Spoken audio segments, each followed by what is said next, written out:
Welcome to the Industrial Talk Podcast with Scott Mackenzie. Scott is a passionate industry professional dedicated to transferring cutting-edge, industry-focused innovations and trends while highlighting the men and women who keep the world moving. So put on your hard hat, grab your work boots, and let's go. All right, once again, welcome to Industrial Talk, and thank you for your continued support of this platform, this ever-expanding platform that celebrates industry professionals such as yourself.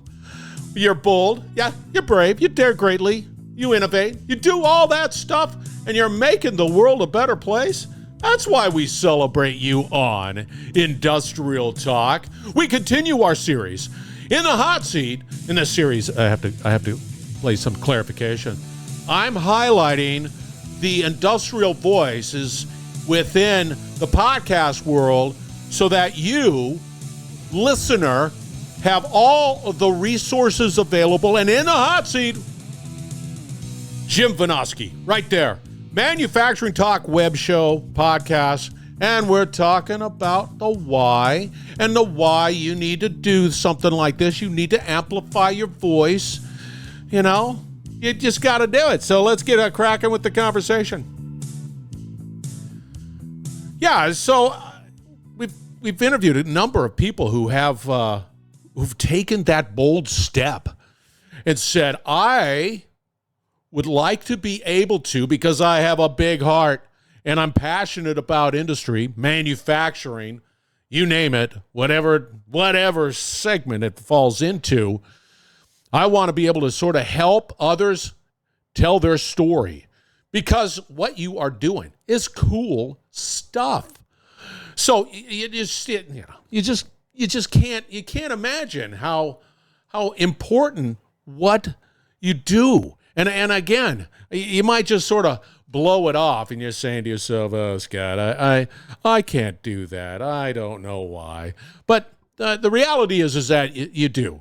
And we have to do a better job at inspiring. And this is part of our conversations. And this is why having these conversations with these industrial influencers, you know, is an important part of inspiring the next generation of industrial leaders. We have to do that. We have all of this wonderful stuff that's taking place, and everything's coming back over here, or whatever, investments. It's really exciting, but the reality is, are we doing our part? Are we amplifying the opportunity to say, hey, let's help with the next generation. Let's inspire them. What does that look like? Do not just sort of, I'll let somebody else do it. No, we have to do it. We are obligated. You manufacturer, obligated. You industrial professional, obligated. And we need to do this. And we're coming out with another program on Industrial Talk, and we're going to really focus in on how we inspire the young, people to say, yeah, I want to get involved in industry. We have to do it. And we're going to use the platform, the media that is available so that this information talk about tongue-tied, get consumed. I don't know why I was having a hard time with that, but I did. My tongue was tied. But you get the picture. Come on, you get the picture. We got to do it. We have to do this yesterday. We have to keep on going. All right. Vinoski, Jim Vanoski. He's passionate. He's got a great subscribe. The Manufacturing Talk web show podcast. Right there. I'm on his stat card right there. All right, enjoy the conversation with Jim. Jim, welcome to Industrial Talk. Thank you. Thank you so much for finding time in your busy schedule to be on the platform. How are you doing today? Doing good, Scott. How are you? I'm well. Thank you for asking. The weather is changing, and it always goes to the weather. Here in Louisiana, it's been hot and miserable and muggy and all that stuff. But now, in the morning, I'm able to walk my dog without getting into a lathery sweat, which is a good thing. Well, here in Michigan, we're already down into the 40s for lows. So, We don't mind it cooling off. We just know it's coming soon after that. Yeah, but I want that just because that means you get to have to pull out the jackets and you change your clothing fashions. Like I'm still in shorts and we're still having a pool party, right? Coming up in September. Wow. Anyway, all right. For the listeners, let's level set. Let's get a little background on who Jim is, why you're a great professional. Okay. Yeah. Well, Jim Vinoski. I have spent my entire career in manufacturing. Started out in chemicals, did paints and coatings and food ingredients, and then finally landed up in food proper. I worked for about 16 years with General Mills, and then along the way, I went from engineering and project management, process improvement stuff out on the factory floor to first technical management, engineering and maintenance, and then plant management and beyond. And, the thing I hang my hat on is I was never very far away from the factory floor. So that's one tie I've always kept live, is knowing what the people on the floor are dealing with and what their needs are. And I think that's a big piece of what we miss these days. Back right around 7 years ago, I started writing about manufacturing for Forbes. And just, the realization then is how very little one person in manufacturing, even for multiple decades, really sees of the whole broad scheme of manufacturing. And so I got to dig into all those corners I hadn't personally been involved in. And then a few years ago, saw the whole podcast and web show thing taking off and thought, well, it's a cool way to share the stories I've already been doing for Forbes. So I jumped in with that. And now I've got my own show called Manufacturing Talks, which you're going to be on here on Friday. I saw it on my calendar, and I'm all right with excitement.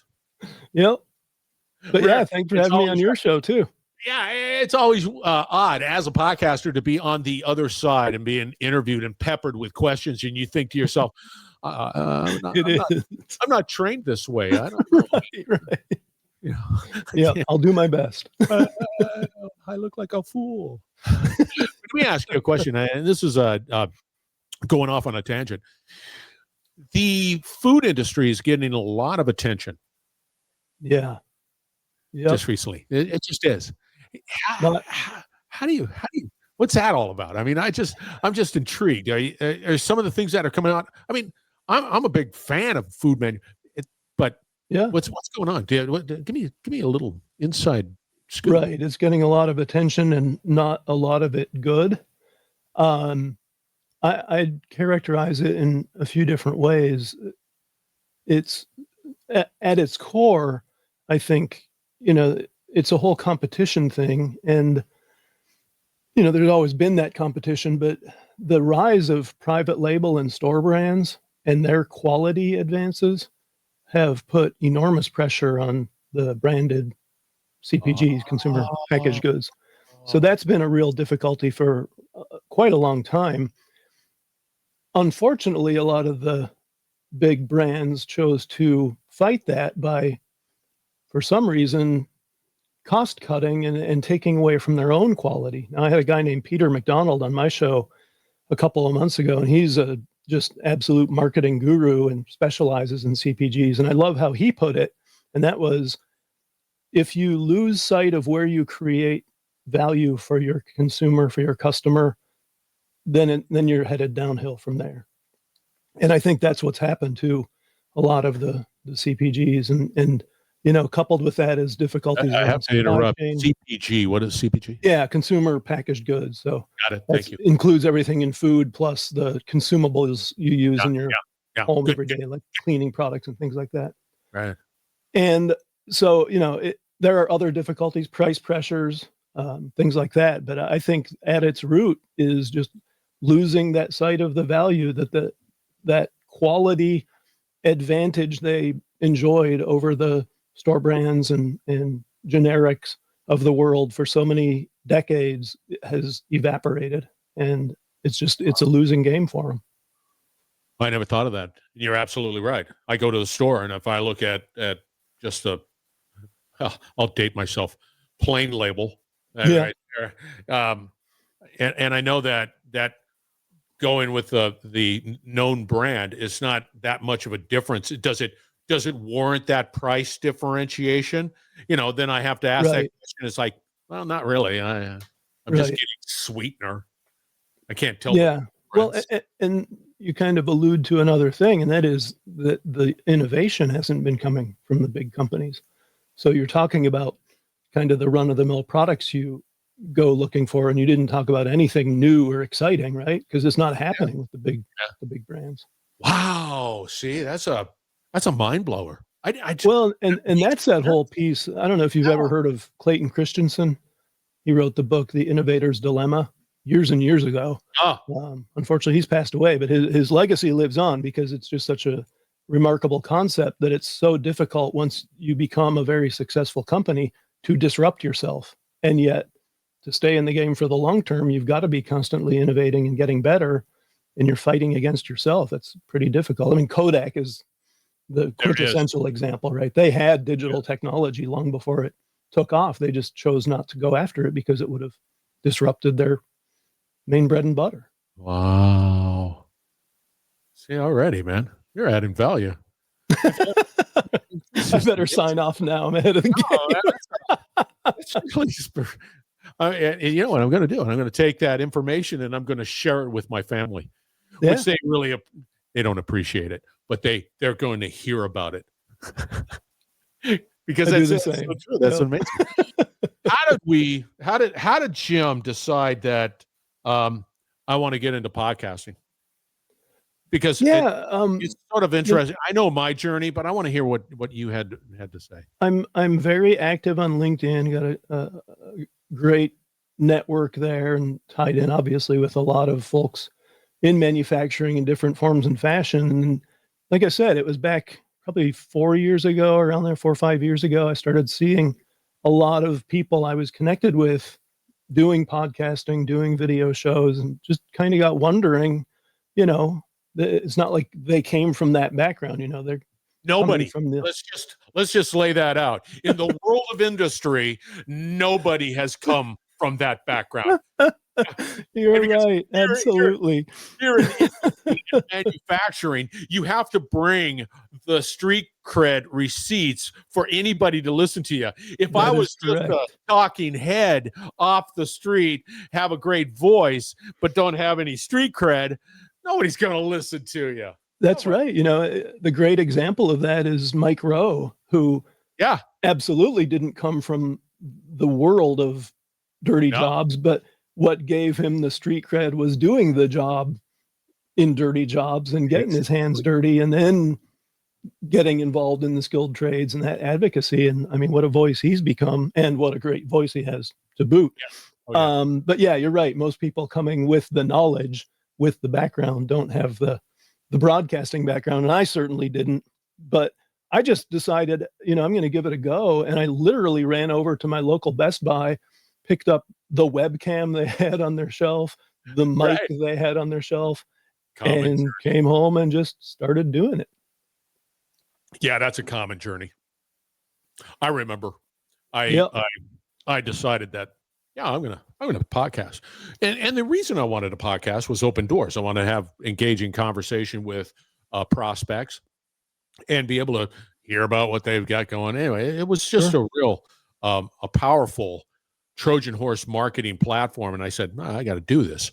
And then you go in, and I've been doing it for 8 years, 9 years, whatever.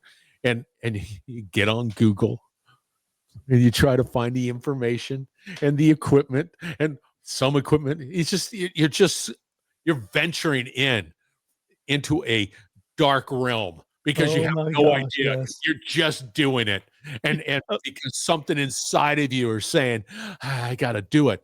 You know what the interesting part too is that many, and again, I just got off a call with a company, and I said, it's got to be strategic for you.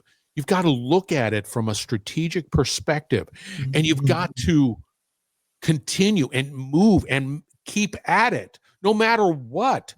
No, I don't like the way I sound. I don't like the way I look. I don't like this. It's always I don't likes. Well, and nobody does, right?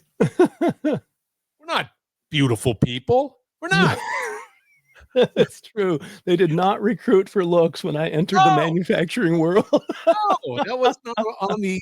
or good voices. Yeah, no, it's just the, I'm just always fascinated. How many podcasts have you done? You think?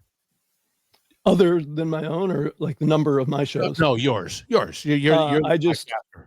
I just had episode 171 go Yeah, up see, today.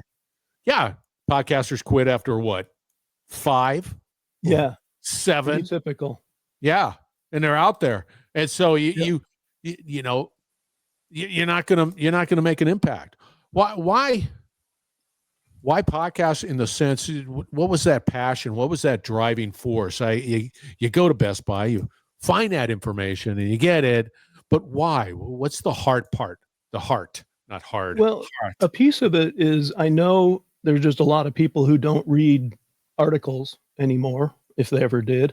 So I'm out there writing at Forbes, which is obviously a huge outlet, and yet still not reaching a huge broad audience. So when I started seeing the shows out there, I thought, well, here's a way to get these stories that I love. Because I mean, when I started writing for Forbes, I told my first editor what I wanted to do is write about what we do in American manufacturing, because so many people think we don't make anything anymore, which couldn't be further from the truth. True. And so looking to share those same stories more broadly and with a different audience was the big appeal for me. And so that's what got me going into it. Originally, I started by going back to people I had already written about and, going through their stories in video format. Yeah. Since then, what I've found is the stories that work in written format and in video format are oftentimes different. And so it also broadens my reach and scope of stories that I tell. Yeah, but do you want to make a difference? Is that really the driving that's the soul of why? It started with wanting to tell those. Some days it's like, do I really want to have this conversation? No, it's fine. Yeah. I think it started in that one kind of burning passion was to tell the stories of people doing cool things in manufacturing. Yeah. It branched out from there, and I think it's become a combination of that and kind of beating the drum on things that are problems that we need to fix. You mentioned in our intro, we'll talk about workforce. That's a big piece of it. Yeah. The skilled trades, those things. Yeah. And then plus I've been into politics my whole life, and people who think politics and business are separate couldn't be more wrong, because what goes on in Washington and the state capitals so greatly impact what we're able to do in the business world, especially in manufacturing. The parts of manufacturing that are hollowed out, I contend were hollowed out primarily by politics. And so talking about those policy areas where not only do we need to stop doing stupid things, but we need to undo some of what we've already done. Do you think that's because I agree with you 100%. I believe over a period of time, we as a nation have discouraged to a certain extent people getting involved in manufacturing. When I was in high school, we had trades. We had shop classes, which was great. I loved it, right? Yep. But over a period of time, it was sort of, in essence, discouraged. Actively Absolutely. discouraged. Absolutely. When I graduated from college, one of my last semester classes was a career development course, and the woman who taught that came out one day and said, "Do not go into manufacturing. It's a dead-end career." Wow. Which kind of upset me, because I was a mechanical engineer looking to go into manufacturing, and in fact had already had an offer from a company in manufacturing. And so we had a bit of a discussion around that, but she wasn't going to be budged. Here I am 38 years later with what I feel like a pretty darn good career largely behind me, and feeling like, okay, I get her point around what was happening in the 1980s with the decline of manufacturing, but still America's number 2 in the world in manufacturing. I think we should be number 1. We got work to do there, but we're still a powerhouse. And so to say that there's no careers there, that they're dead end careers, is completely wrong. Yeah, I agree with you 100%. And I think linking what is taking place in D.C. versus what's out in the heartland and all of the manufacturing, the reality is what's being pushed in D.C. is to revitalize, bring more manufacturing, scale it, build it out, whatever. My challenge, which you could probably answer better than I can, because I can't, is it's a human equation. You can only automate so much. You can only, you can't, you still need people. Yeah. What are we doing? What are we doing to help bring that in? Because every time when somebody says, yeah, I'm reshoring where, what, how, right. Who? That, yep. And it absolutely is a people equation. And it's interesting to me. I had a back and forth with one of my LinkedIn contacts just in the last week where he was saying the skills gap is a myth. Ooh. And it's really about company culture. And that's what we have to fix. And I'm like, that's a fallacy of false choice. They're both problems. The skills gap is very real. And to your point, you had shop classes, you probably had mechanically oriented or electrically oriented projects that you did with your dad at home. Yeah. Maybe had a car you worked on. Oh, Kids today don't have any of that, most of them. And so to think that they're just going to naturally come up with these skills that we used to count on being ingrained, that's just folly. And so there are great things going on. I've highlighted a bunch of them. Actually, my show next week is with a woman named Angie Simon, who developed a program for skilled trades out of the building trades world, where she worked her whole career, and just doing these summer camps to introduce youth to basics, plumbing, electrical, mechanical stuff they use in the building trades. And she talked about, it was a crisis that we're trying to turn around. And I had Maria Ford on with her. She's president of industrial at Stanley Black & Decker in DeWalt, who is sponsoring the program. She said the same thing. Yeah, trying to hire for our corner of the world. We're seeing that same thing. To say there's no skilled trades problem is definitely burying your head in the sand. But it's also a numbers problem. Don't know why we got surprised by the fact that since World War II ended, we've been talking about the baby boomers, right? And they call it that for a reason. So we don't have the numbers to replace them. And they're actually now on the back end of their retirement. They're going out in droves, the last of them. And then my generation, Gen X, will be right behind them. And, we can recover from that. We've got some bigger generations coming, but we're not replacing the baby boomers by the numbers anytime soon. And so you got this double whammy effect of don't have the numbers, don't have the skills. And so it's going to be the combination of things we can do. So it's training people up as quickly as we can to get the skills, the modern skills we need. It's not the same skills we needed back in the 80s when I came out. Yeah. And it's automation. It's going to be taking away the drudgery that remains, the brainless work, the check your brain at the door stuff. What people are important because of their minds and their creativity, and that's what we have to tap into. Do you think? And I want to touch upon culture, but I'm not going to do that yet because there is truth to the fact that maybe many of these manufacturers have to rethink the way they do business. Culture. Yeah, I when I responded to the gentleman said, look, I wrote this article. I included a link to it. And this was years ago, 5-6 years ago. I wrote an article, something along the lines of, if we want more people in manufacturing, we have to make it suck less. Yeah, they're beautiful. Perfect. Yeah. And so it's the jobs that can be difficult. It's the conditions that can be difficult. But the biggest thing, and he hit on it, and I couldn't agree more, is the culture and rule by fear. Like I said, the check your brain at the door. Yeah. People aren't going to go for that anymore. And God bless them for not going for that. No. Previous generations shouldn't have put up with it. We maybe weren't in a situation where we could push back effectively. But I'll tell you right now, if you think you're going to hire someone in and mistreat them and they're going to stick around, you're going out of business. Yeah, no, that's really, yeah, that's insightful. One of the challenges that I always think when I was growing up, I went through an apprenticeship program. I became a journeyman lineman. That took 4 years. And it's, right. It's each and every day. I'm either digging a ditch, climbing a pole, being yelled at by some, guy. But it was a part of the apprenticeship, and it was serious, right? Yeah. Yep.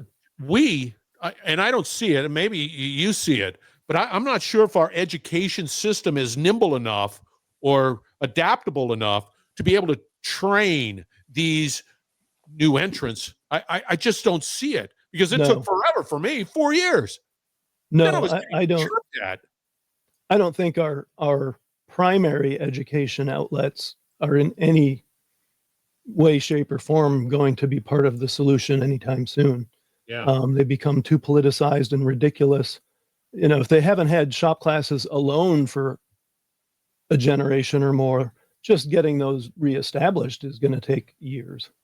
And so it's really going to have to be alternative outlets, the trade schools, the community colleges. Those are untapped resources still, even though they have been ramping up and realizing that there's this shift in attitude as well as need. And I think they are responding extremely well, but it's still too little. And so if you're in manufacturing and you're not connecting with those kinds of outlets and working actively with them, you're also going out of business. Yeah, and it gets down to, once again, that culture that you gotta, and taking things for granted. Like we talked about earlier, you could count on people coming in with basic skills in the past, and that's not the case anymore. And if you think someone's going to come along and fix that for you, then you're way off base. You've got to be fixing it for yourself. See, there's a lot of heavy lifting that's got to go on here. For sure. The thing that drives me, because you touched upon it,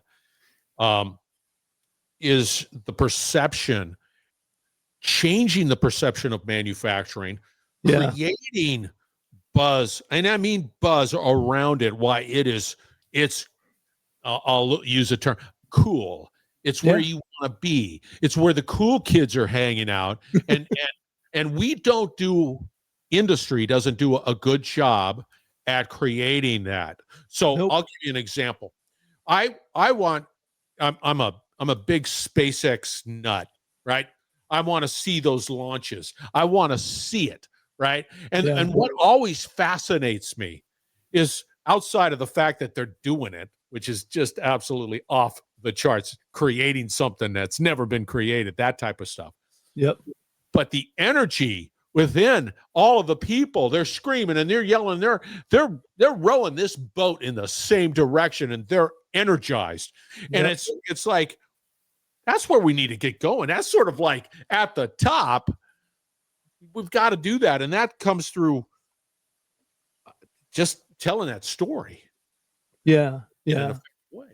Telling the story, getting people aligned up and down the whole landscape. We've talked about policymakers. We've talked about teachers. It's parents too. Parents still, they're still thinking that manufacturing jobs are dark and dirty and dangerous and a dead end. And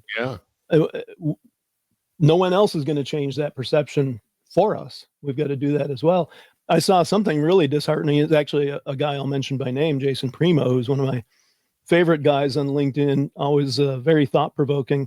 And we were in an exchange yesterday, and he commented about, he's got a machine shop himself. He won't let people in there because of the liability.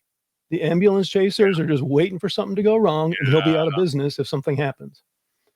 And I don't know how you fix that. So I've kind of hammered manufacturers for ages about, you got to let people in. You got to let people in. I think large corporations probably can still manage that because they've got the armies of lawyers and pot of money to fight back. But a sole operator like Jason can't. And so it's going to be getting those people on board who can do that and making sure that they're highlighting, in person what can happen, making videos. I started a thing just turn of the year this past year doing my own version of how it's made, and I need to get back to it. They were pretty popular videos. Went to Aaron's, makers of lawnmowers and snowblowers, and saw them doing zero-turn lawnmowers, went from one end to the other. Did one on my hometown company I love called Stormy Cromer that makes this iconic winter hat, and showed their operation. A couple others. If we can't be there in person, make really cool videos and sell manufacturing, because it is cool. Yeah, we got to do it. And I believe it has to be done yesterday. I mean, and to your point, there's this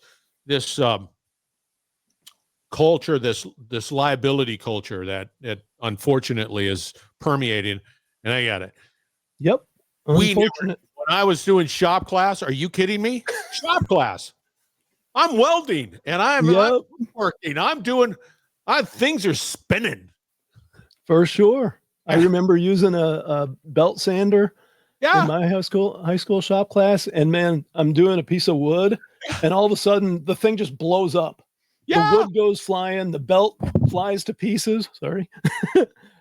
Turned out I had got it wrong on the piece support. The piece I was working on had a steel support that held it, and I got it where it wedged between the belt and the support, and I just tore the whole belt up.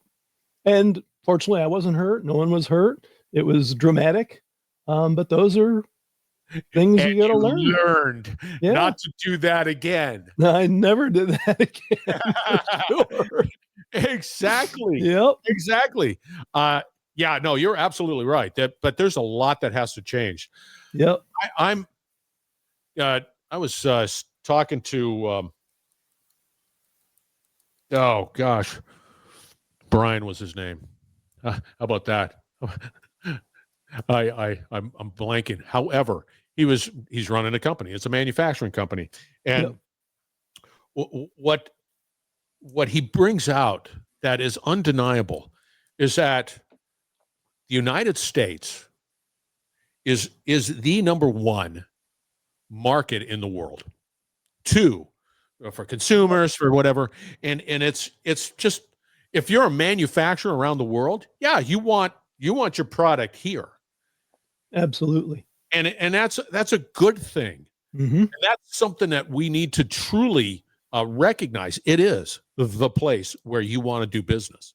Yep. It is. And be able to develop the solutions to be able to do that is vital. Yeah. Well, for all the hoopla over the tariff monstrosity, one thing that became clear is there were people willing to greatly change their tariff situation to retain access to the American market. Yeah. I mean, look at what Europe went to. They were several percentage points to their favor when it started. Now they're at a 15% tariff to the negative just to retain access. Yeah. Yeah. And it's very real. Yeah. It should be approached that way. And I'm sort of, it puts it in perspective that this is a good market. Yes. And people want to sell into it. And if you want to sell into it, there's a cost. And I just see the benefits. I just do. Yeah. Well, the other piece that I've been banging the drum on is the whole finance world, because that's one of the areas of expertise that actively drove manufacturing overseas. Came up with these new measures that said, if you have assets like factories and productive systems, that's a negative. That's a bad thing. So we're counting that against you in the finance world. Yeah. See, that's absolute lunacy. That's a whole nother conversation. I know. How do you start to develop and deploy capital effectively to be able to expand and to do what you need to do? And I think that conversation has not been happening either. That's one I've jumped in with both feet on just in the last year. started because I was hearing these horror stories about private equity and its effect on manufacturing. I had a guy named Jeff Leimbach who wrote a book about the decline of American manufacturing. And one of his first points in the book was about the effect of PE and its extraction of wealth from manufacturing by getting rid of assets, depriving companies of capital they need to operate and invest in the future.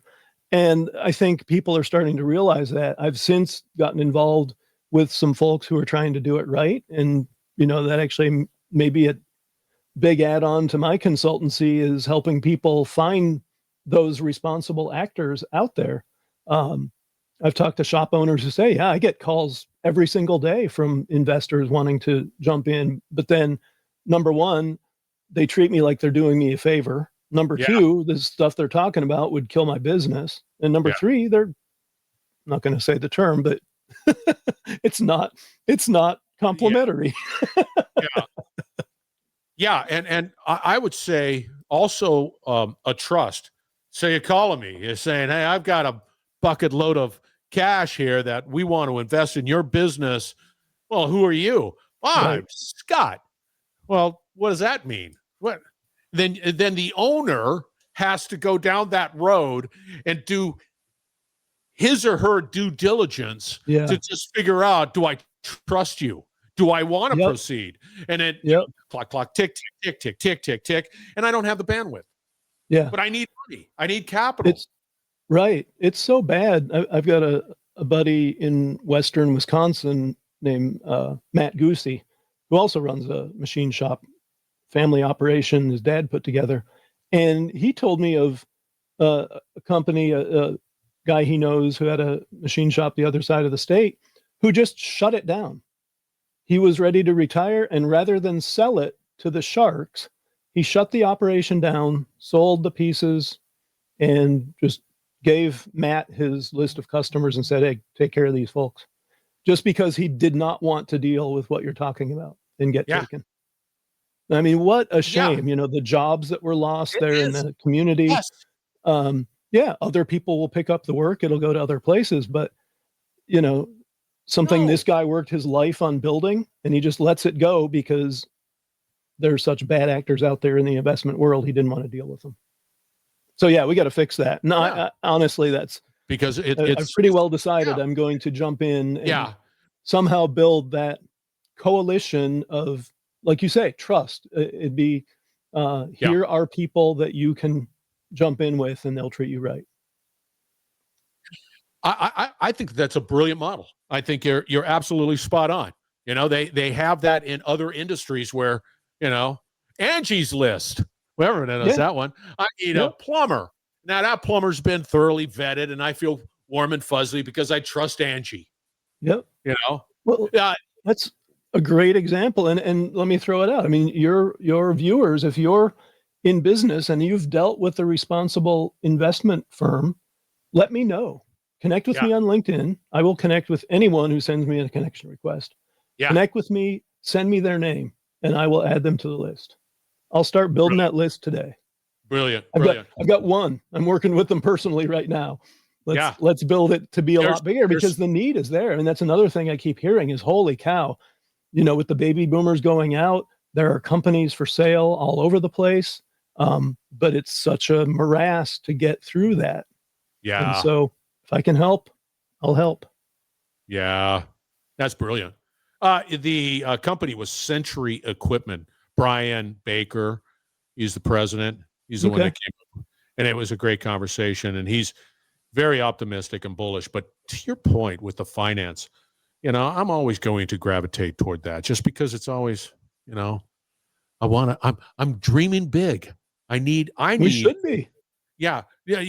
I need, as a manufacturer, I'm dreaming big. I need a partner, a financial partner that has my best interest, truly has my best interest. Yep. That's the Shangri-La. Well, and it's not like anyone's doing you a favor. That's what Matt talked about, is people coming in with that attitude.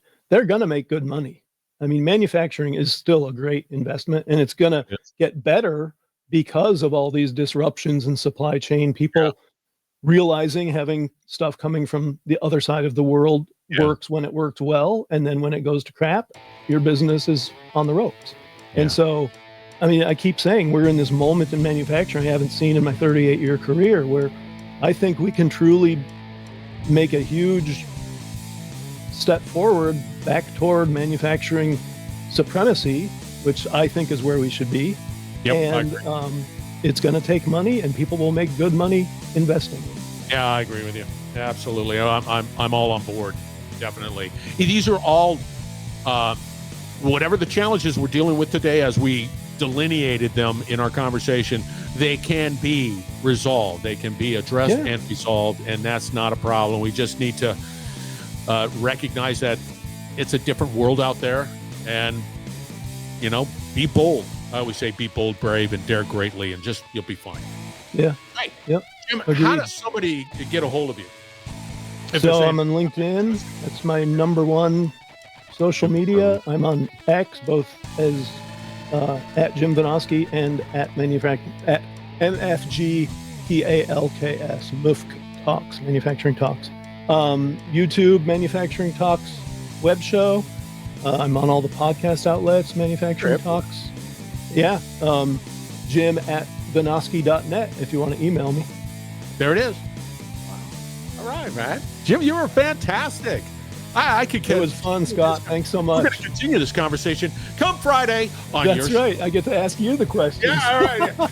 Yeah. Put you in the hot seat. I'm not going to do anywhere near as well as you did here. Oh, I don't believe that for a second. Well, thank you very much for being on the show. I really appreciate it. Thank you. All right, we're going to have all the contact information for Jim out on Industrial Talk, so fear not. This is a high priority connection. Make it happen. So we're going to wrap it up on the other side. Stay tuned. We will be right back. You're listening to the Industrial Talk Podcast Network.